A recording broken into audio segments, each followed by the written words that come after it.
Welcome to the Festival of Entrepreneurs, recorded live at the NEC in Birmingham. Over the next few minutes, you'll hear from some of the most incredible founders, investors, and business leaders who joined us this year.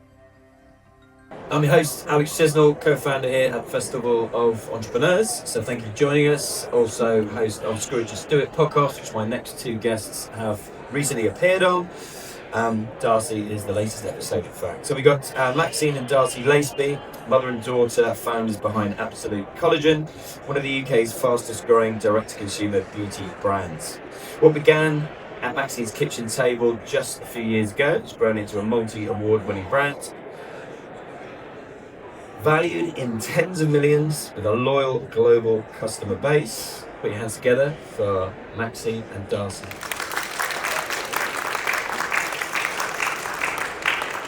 Okay, so take us back to the kitchen table years. What was happening in both of your lives at the time, Darcy? Well, weirdly enough, we both went to university at the same time. I was 49. My youngest daughter passed the driving test, and I thought, right, I'm going to do what I want. So I went to university. I did a fine art degree, and during that first year, I did a project called Dare to Go Bare, where I stripped myself in makeup. I used to have long, dark, curly hair, had it all cut really, really short. Let the colour come out, wore no makeup, wore daily clothes for about 4 months. And the whole... She always forgets that she actually got a tattoo and a nose piercing at the same time. I really got into that uni vibe. Yeah. But the whole project was about, as a woman at a certain age, would I disappear in people's vision if I did that? What it actually made me realise is I'd already disappeared in my own vision, having to wake up every day, as a lot of people do, and say, right, who does everyone need me to be today? I started to look at myself as a whole, started making and drinking my own bone broth, and I had a really good sense of well-being. When the bone broth settled, there was a jelly on top, and purely by coincidence, Darcy was studying food science. Supplements are a food. And so, Darcy, over to you. Yeah, so I would go to uni, and basically any of my coursework I could choose to do it on a product. So obviously I chose this stuff that Maxine was making in the kitchen and giving to her friends. Just to make sure it was safe. And then, well, you kind of looked out to see, your friends were asking for it, weren't they? They were like, your skin looks better, your hair looks better, you've got more confidence, what are you doing? And she's like, take this bone broth stuff, do you want some? So I go to uni and kind of develop it and look at it. And then it got really hard work, didn't it? So the yield was about 10% of what you'd make. And at the time, you know, people were delivering chicken feet and pig trotters to Max's house in bags. I always say 500 years ago, they'd dip me in the local pond and I would never have come up, right? So, yeah. Fortunately, they don't do that anymore. And we looked online to try and find a product for Maxine and her friends. This was in 2016, and there wasn't anything. There was 2 products on the market with collagen in them, but it wasn't really the main aspect, the main driver of the product. So we created something for Maxine's friends. So it's always around maximum the dose you need, minimum the stuff you don't, and the best quality product. And it was the collagen that really stood out and shone through in that. And then in May 2017, switched the website on, and that was it. Yeah, I mean, I think one of the beauties of our successes is naivety. You know, I speak to a lot of founders, and sometimes I think businesses, big corporate business, can have too much knowledge. And all our sort of North Star was always the end user. We would never let it down. But also, it's just about doing things right, never cutting corners. And we've always done that. Being first to market was exhilarating and exhausting in equal measures, because obviously the expense came to us to educate the market, but the excitement around that was brilliant. I mean, it's definitely a saturated market now, but yeah, it was a lot of fun. Still is. And clearly great rapport here, working relationship. How does that work? Did you define your roles early on, or did you naturally kind of fall into them? We never discussed working together. I moved away. My first, obviously, went to uni. I'm not staying at home. I think Maxine had more fun at uni than me anyway. And then in my second year, we just kept on coming back, and then I ended up moving home, so it was just easier for AC and things. We never discussed working together at all. It was more, I could see the areas where Maxine maybe wasn't the best at. Lots of areas that I'm not great at, to be honest. So she might pay people 3 times. Yeah, that was the thing. Run out of stock. So I think we never discussed it, but I think the beauty of our relationship and the business as a whole, really. And I recognised early on my weaknesses and what I wasn't great at, and there's lots I'm not great at, and I'm all right about that. And it was, I think you could see the gaps that needed doing and just got on with it and did it. We do have this sort of implicit trust probably with each other, which you've always really trusted me and my sister ever since little. Maxine gave me her credit card at the age of 12, and I used to do the online shopping. Like, I just didn't like food shopping. 12? Yeah. I find food shopping really boring. I still do. So we were laughing a couple of weeks ago, and like when I was 19, I would basically I do all the ops side of AC. I was signing off POs for like £250,000 without even asking Maxine and paying invoices, and that dynamic's really interesting. And I think people romanticise, don't they, about working with their kids, and if it all goes wrong, it goes quite terribly wrong. But I think we have a different sort of relationship than a lot of mothers and daughters. I also think working with family, we have the same morals and principles, and so they're easy to follow, and it's easy, and we always do the next right thing, and that's who we are. I think from my point of view, and I said this to Darcy recently, I'm not mum to Darcy, and that's quite sad, but it's the way it is. We don't know any different. My younger daughter, I have a slightly different relationship with. Margot is on mat leave at the moment. She does our social media. But you and I we could not go running together because all we talk about is work. And we get fed up. And I was a bit shitty on the train this morning, and I had to apologise to her. I know. And it's about little things like that. It's like knowing that. And there's actually equal. And I remember we met somebody once, and he was working with his son, and he said something like, he said it in front of him, and it was about in a year. He was there, the son was there, dad was there. It was like in a year he might be ready to take over from where I am. It was in a bit patronising way. We're equal, right? Absolutely, and I think we've always been like that. It's never like I'm the CEO, I'm the founder. Darcy works far more than I do, and across every single aspect of business. And the business success would not be there without both of us. We've both been really instrumental in that. And I think that's really important. And you switch off by running, right? Because we're just talking about trainers, Brooks and Hastings. Darcy's more weight training. Yeah, we became a leg flight still, man. We do know well. We've stopped running together, haven't we? Yeah, because when we talk about work, let's just not throw on work.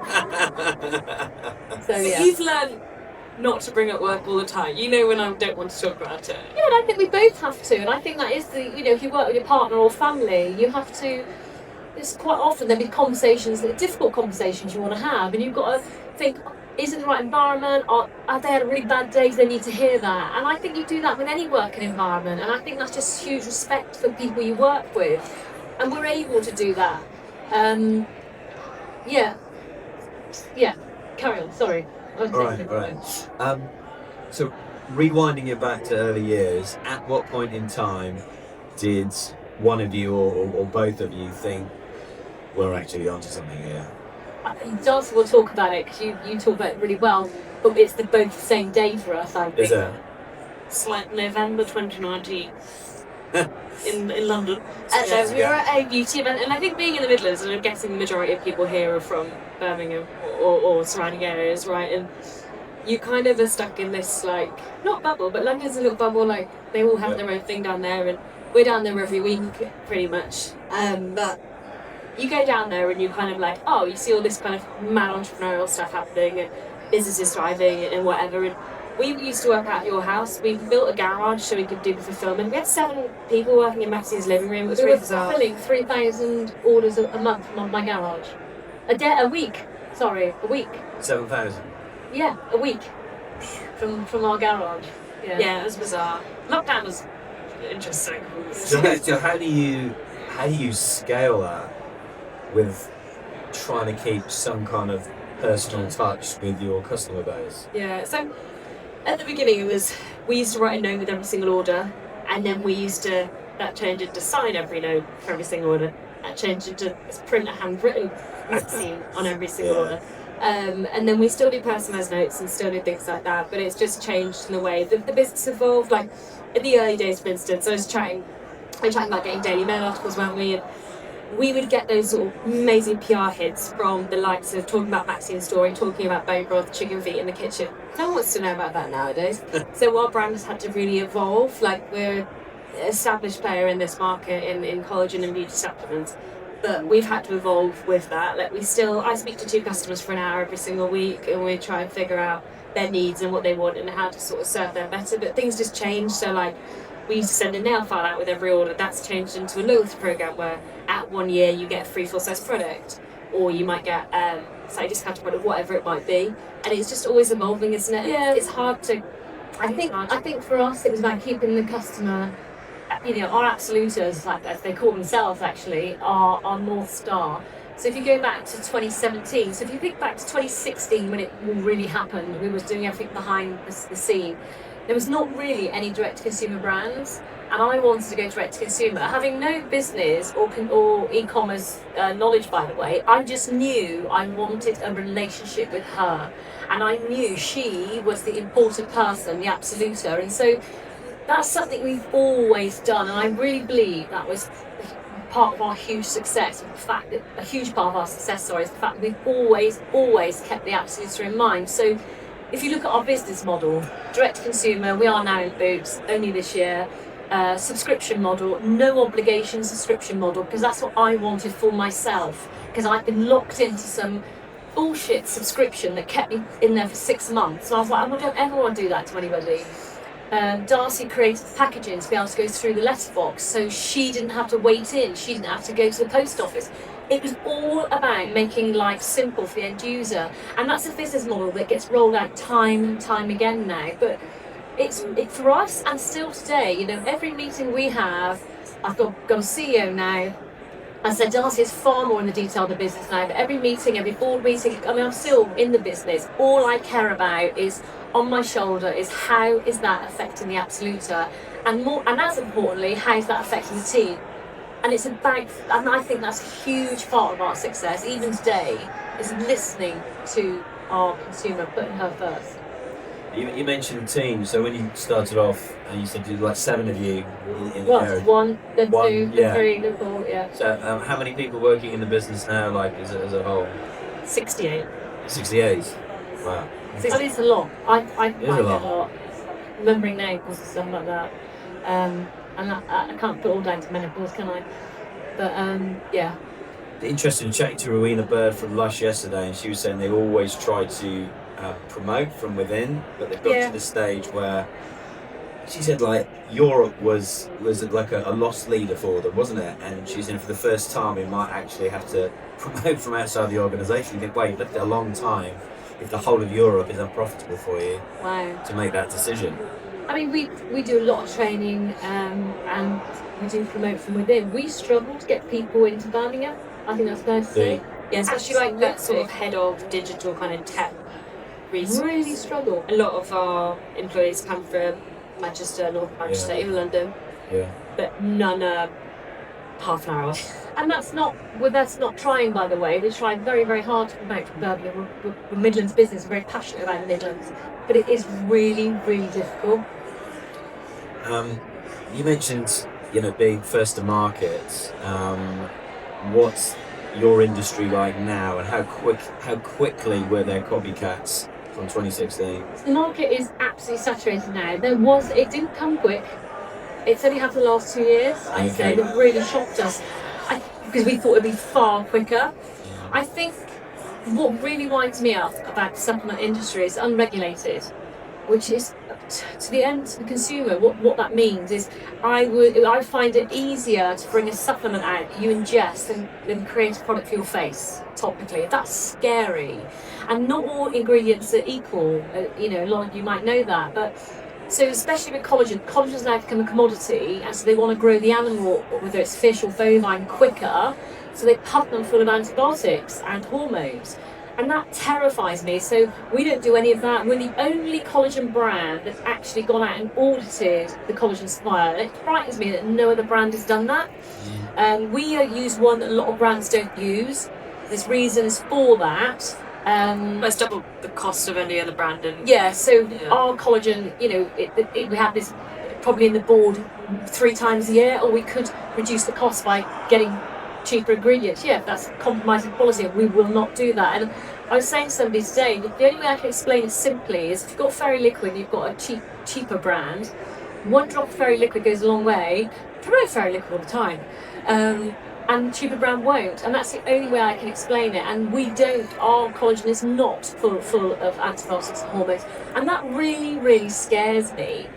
The fact that, I take so many supplements, and I'm always looking at ingredients where they're from, but to the end user, they don't know that, and they're trusting.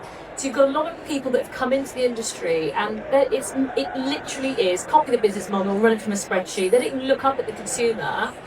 So we just keep doing what we're doing right, and it will come. That regulation will come, but they're all the regulated industry people are absolutely so busy, aren't they? Tell me about what's been the toughest challenge to date, and how have you dealt with it together? Ooh. How many do you want? Go on. I think one of the things we probably lost, and over the past sort of 6 months probably got it back, was the team. We'd probably grown into a place where it was everyone was working all sorts of hours. We counted 68 projects at the business. Wow. And everyone was working together to help them achieve their individual objectives and stuff, but we were never going to get anywhere with 68 different priorities. Like, it doesn't make any sense. So it was really coming together as a team, thinking about what's actually important for the customer, and then reassessing those priorities and getting everyone back on track again, because I think everyone was working so much. The team love AC, the team is so great, they love Absolute Collagen so much. And most of them are here because they're like Maxine, they've heard her story, and they're empowered by it. Yeah, but yours is good. And it was just bringing that back and realising, why the hell are we all actually here in the first place? I think that's a really good point, actually. When we took investment in 2020, and the investment literally was to bring the best people and expertise. It was never about the money. The business was cash rich. We still are primarily a direct consumer brand. And so when we took investment, and anybody that's done that, you then have to have a board that's very serious, and you've got your non-exec, you've got your chairman, and oh god, not Juliet, she's a wild non-exec, we don't want her, but they could be a little bit corporate. And then what happens with that is they bring the corporate into the business, and so they'll recommend people that come into the business. They're very corporate. They're not looking at the consumer for the products, and that's why we have so many things on the go. And then when we sort of Darcy said, look, we need to really scale and have a look at this, a lot of the projects we were able to take away were kind of vanity projects sometimes, or projects that weren't benefiting anybody. And I think it's really important to keep sight of that. And just figuring out where we stand with investors. Like, obviously we'd never done it before. They would push, let's do this, let's hire this person. And initially we'd just say yes to things because we didn't really know what boundaries were. But we get on really well and live in Bridge minority investors in Absolute Collagen. They are genuinely amazing. We speak to so many people that don't get on with their investors, and they're really good.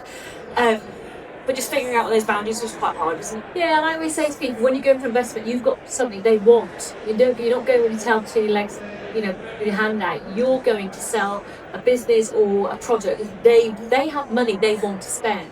And make sure you listen to the investors and get to know them, because there's totally different investors out there, and I always say, there's a difference between seed and growth. So if a seed is proving your product works, proving the business model, proving that people want it, then you go to investors for the growth. But it's also recognising, what growth do you want? Is it international? Is it product? Is it people? Because each investor will have different things to add to the table. Yeah. Something you talked about a few times is starting a business later in life. Yeah.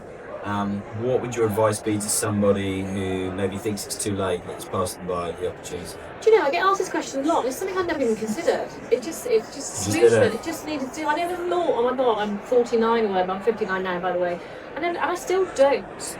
I'd say I remember of By Women Bill, loads of female founders in there, great group, and some female founders, we get together and we talk, and nearly, well, I would say actually 98% of founders in that group they found a business because of a service or product that was missing in their lives.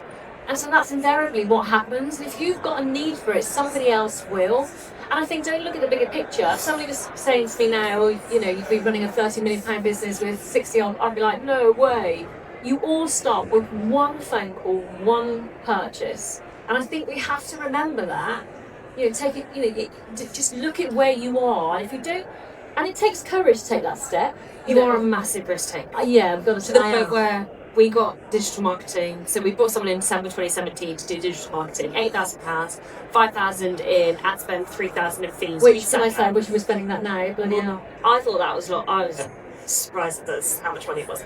Anyway, we sat down and she was like, "That's it. We'll just move into a different house if it doesn't work." And I'm like, "You are nuts." Yeah. But I do think through the consequences. I am a risk taker, there's absolutely no doubt about that. Absolute Collagen would not be here if I wasn't a risk taker. And that is in my DNA. I cannot be, it's who I am. But I think what I do now, especially with people involved, so if you take that prime example, I do consider the consequences of that risk. So I sat the children down, and Darcy was 18, 19 then, and Margot, and said, right, I want to put this money into the business. I want to grow this fast because I know it works. We're first to market, but I know it works, and I want to grow it fast, which meant in that first year, we spent a lot of money, $249,000 in the first year. And if it doesn't work, we'll have to sell this house. Are you guys okay with that? What does that mean? We'll just live in a smaller house. Yeah, all right. I mean, you can sell anything if you tell the right story, right? But I do think through the consequences now, especially for the team, especially for the absoluter. So I'll always be a risk taker. In my personal life, I just go off and do crazy stuff, and it's who I am. You know, like it can be a bit upsetting for your daughter. I'm fine. It's the pregnant one that's not very Yeah, fine. When she rings up and is falling down Kilimanjaro and no one knows where she is. Yeah, my youngest daughter's crying and I'm in hospital. Darcy's going, content. But yeah, so I think embrace who you are. I cannot be anyone else other than the person I am, and I would hate to have to be. I am me, and I am a risk taker, and I am crazy, and I'm also considerate, and I'm very humble, and you know, there's things to your personality that you use, so I embrace it, go with it, and your brand, your service, your product they're part of you. You become part of them, and they're part of you. Talked a little bit before about mother-daughter relationship. Talking more about business relationship, what's one thing, Maxine, that you've learned from Darcy since being in business together? And then vice versa? Absolutely loads. Darcy's very considerate. I'm very calm. I'm ADHD, I'm not calm. I have to really work at being calm. Whether it's happy or angry, or I have to really work at being calm. I'm reactive, that's what I am. I'm reactive.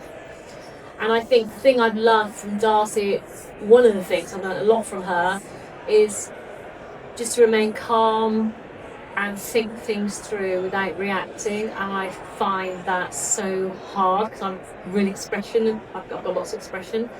And I take that, and yeah, I mean, that's invaluable. What about you, Darcy? I don't think about that. Probably should tell it this me. Like we always say, we have like this saying, which is always do the next right thing. So like, whatever happens in the business, because it can be quite hard. Like, we've got a lot of friends or family friends in the business, and they come to you, and you don't really know what to do with that information. They've got line managers, and that's always a contentious issue, isn't it? But if I know that we've always done the right thing, or I've done the right thing, what I think, I can sleep at night and I'm happy about it. But yeah, you've never cut corners. Turn up as you, so I think that's really important. You know, and my whole art project led to this. You know, I spent years trying to be somebody for somebody else, and I don't know, my ex-CEO said, I've always been me, Maxine, I've never been anyone else. And I think we're all very different, and there's bits of my, you know, background that have made me have to be something else. And I got to that stage with my art project, I was like, I'm done. I am done dyeing my hair. I'm done with this. I'm done with that. And I'm always saying to people, be you. You are your biggest asset, without a shadow of a doubt. Even if it's not the same, you disagree with the person next to you, right? It's okay. And I think as a brand and as a family and as a team, we're very you do you, and we're also very respecting of the people that do it differently. Because you also must respect that just because someone doesn't do it your way, it doesn't make them wrong.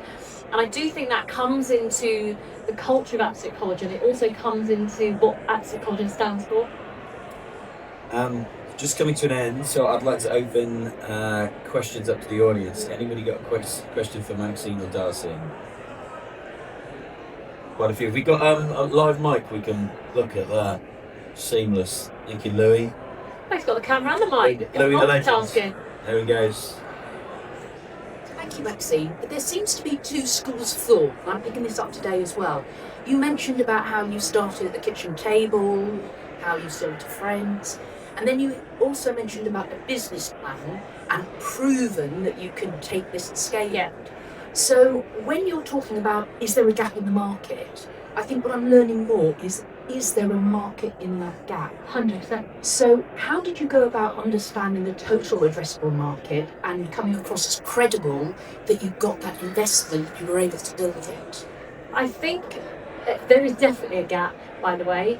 You know, I'm doing a talk a couple of weeks' time on how to get investment, and the thing I come up time and time again, people say female founders don't get investment. I tend to work with female founders. A lot of female founders are, not all of them, a lot of them, they're not invested ready, they don't understand it because they're too humble to ask questions. So actually, and break it down, make it really easy, because it's like rocket science, you know? Some people can make it sound really difficult, it's actually not that difficult. So what's the other part of the question? I mean, it's just the two ways of looking at it. You either suck it and see, so you start at your kitchen table and maybe your friends buy and you start thinking, we'll grow organically. Or is it a case of going hell for leather and saying, I now need to look at my total addressable market, do a business plan, make sure it's all professional?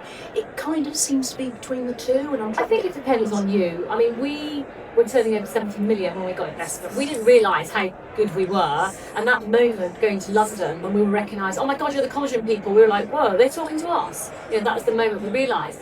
Investment for us was about getting the best people around the table, because I never want to let the team down, I never want to let the absolute down. So how can we do that?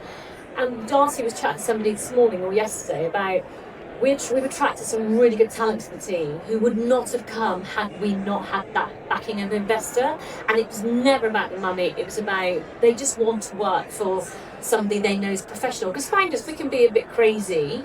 And so I think when we took investment, we could have sold out there and then. Absolutely could have sold out there and then. And it was the end of our journey. And we sat down, and I sat down with the guys and said, look, you know, we can go to investment or we can sell out. This is what it's worth. What do you guys want to do? It's no longer just about me. I'm going to be, you know, I'm older than you guys. And they said they want to go forward. So it's always about that consideration. And when going for investors, there's different types. And investment's not for everybody. You know, we probably won't have grown as fast. You don't know what we would do without that. Well, in regards to TAM, we never did any market research or anything until about summer of 2020. Like, we'd never looked at the market, the size, the shape of it. All we really looked at was, well, we're subscription, so if we're selling products and we're getting more new customers in that are cancelling, then there was kind of a market fit there, and there's people that wanted to buy it. Collagen's an industry that grows sort of 20% year on year. It's up this year more than it had ever actually been, which is cool. But yeah, no, we didn't do any of that. Research, you could definitely research as well, by the way, because that's can be a downside to investors. They want so much research, and they want to tick 100 boxes before you say yes to something. Paralysis by analysis. Yeah, but that's kind of the way it is, right? And when you sign up for that, you know what you're signing up for. And I think we have learned so much in many areas. Great. Any chap over there? Time for a quick question. Yeah, thank you very much. There's a question from Maxine. So I've got a small business and I do skincare and hair care, serums, aromatherapy based stuff. And my question is around, obviously, you know, you were the first to market, as you said. What would you do if you were not the first to market? Let's say, not the last, but you were in the, do you know what I mean? Yeah. Like the mix of it. How would you get ahead if you're in that position? So what I will say is there's probably 100 collagen brands now. We also do topical skincare and hair care, and there's so much competition. You have to build your brand. It's your story, it's your reason to be. What makes you different? You know, we know our ingredients are better, but what makes you different? You know, create a tribe. People buy from a brand. So we created a brand without even knowing we were creating a brand. We didn't have any training. When someone says to me, "Oh, it's a great brand," well, we're a brand. Like, yes, a few years ago now, but it's just, it will be about you, and you know, your morals, your everything you stand for will come through in your product and brand. So for me, it would be about building the brand that people want to buy from, and your reason to exist. You know, what makes you different, and you have to find that and know your audience. You know, we went through a phase of just really casting the net on Meta, on social media, and to get clients, get absoluters, and the net was so vast. We were attracting not very good consumers that wouldn't stick, because you want your consumers to come to you, you want them to stick. And so understanding who they are means you've got a better chance of that, because if you're attracting somebody just buying it because they're not really you, they don't know what, they don't marry what you stand for, they're only going to probably buy it once. Well, if they get that feeling from the brand, I can't really explain it, it's almost tangible without being tangible. And you stand for something, you know, that they'll keep coming back. We went through a phase, we're going through a phase now of shedding some customers because they're not right for the brand. And that's brave. That's really brave. You know, we've taken down our spending a bit, and it's like, do you know what? We've cast the net that wide that we talk to an audience that doesn't get us. Why are we bothering? That actually we could point them to another collagen brand because that's who they are. But it's making sure, and I think the success of Absolute Collagen is staying sure and staying firm to who we are. You know, one of our competitors is very yoga, green tea and all that. That's not us. The other one's very Botox and all that. Hey, knock yourself out. We respect both. You do you. That's not us. So making sure we are talking to our consumer, our absolute that gets us. Because once they get you and you get them, they more than fall in love with the brand. And it is about creating brand. Yeah. Does that make sense? No, that makes perfect sense. Thank you very much. You're welcome. Right, we'll wrap things up because we're talking about building a brand. We've got... Can I just say this lady had a question? Yes. Sorry. Go for it. It was first about Hannah. Thank you. Yeah. I absolutely love both your relationship with each other.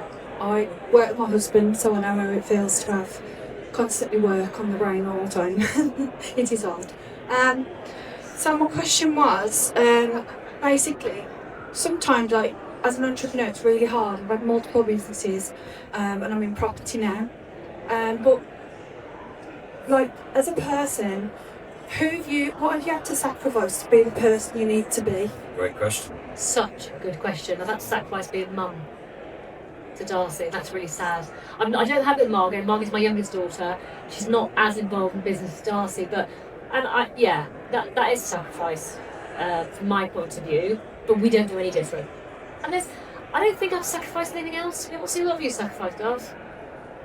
I mean, in the early days, like, it would be every hour. Like, I'd sit at my laptop on my bed and get up at 6 a.m. on Saturday, and I'd get straight on my laptop. But I was happy. Like, I was so happy doing that. I didn't see my friends. I lost a lot of friends. I didn't go to the gym. But I was happy. Like, people are always like, oh, work-life balance and everything. And now, yeah, 100%, fine, get it. Back in the days, I was so happy doing that. So I don't really see it as sacrifice. I suppose friendships. My friends always invite me to things, and I either have to cancel or I can't make it, and that makes you look really horrible all the time, but they get it. So thank you.